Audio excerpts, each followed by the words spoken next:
How's it going, everyone? Ikaimana here. Another year, another group of games that I played through. But before we get to that ranking video, I have another bunch of games that I played on Nintendo Switch Online. Unlike last year where I played through with GVG's Game Club, they didn't do that this year. So I decided to do it myself. I still really enjoy finding some fun classics and some weird games each week through this.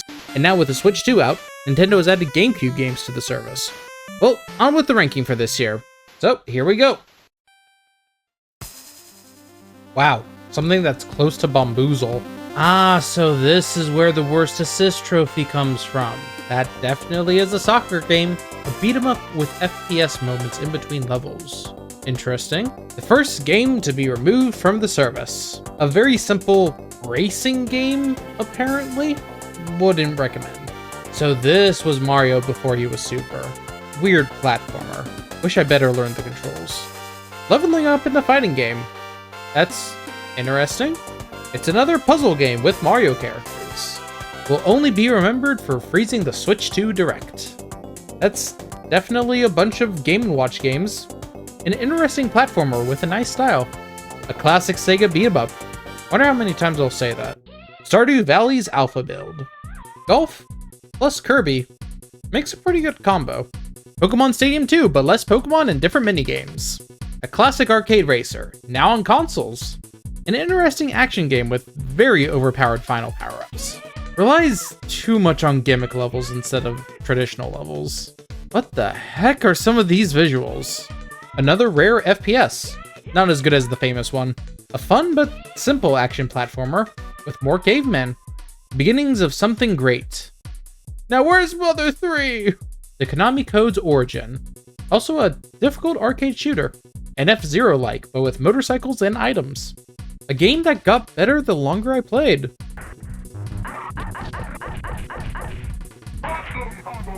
Still love the announcer for this game. The game with a warning. Still won't listen to it. Starfy 3, but with slightly less content.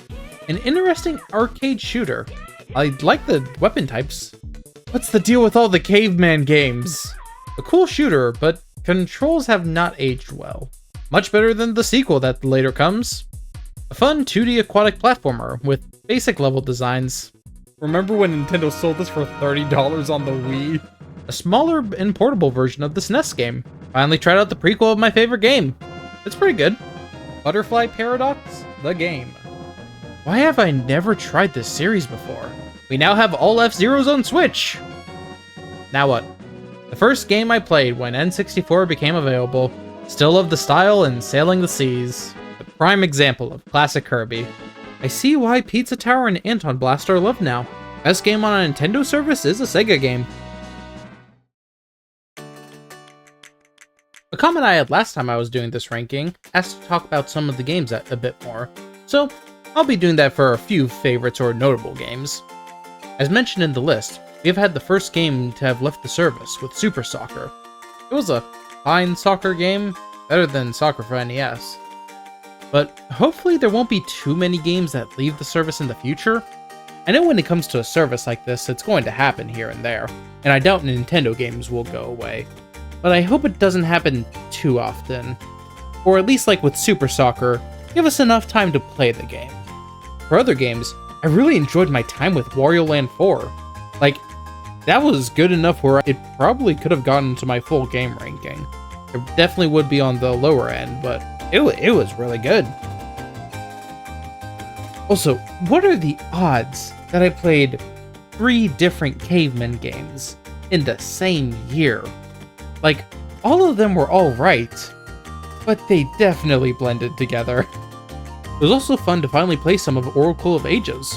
Whenever I have started playing the Oracle games, I've always started with Seasons.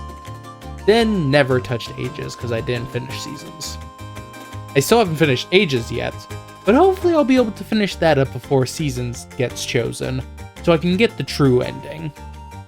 When it comes to the Pokemon Stadium games, I definitely think that they would be higher on the list if they ever add compatibility for the Game Boy Transfer Pack. But if they ever decide to do that, they would also need to get the actual Pokemon games added to the service. With Sonic the Hedgehog 2 now at my number 1, I do wonder if it will stay at the top spot.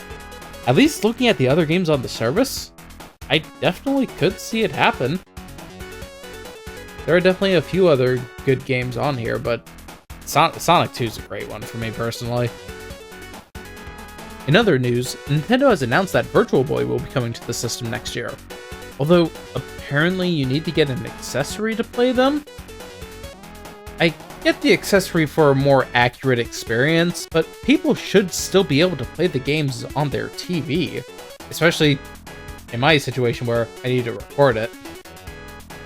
Personally, I don't plan on getting the accessory, but I think I will still be adding the games to the list.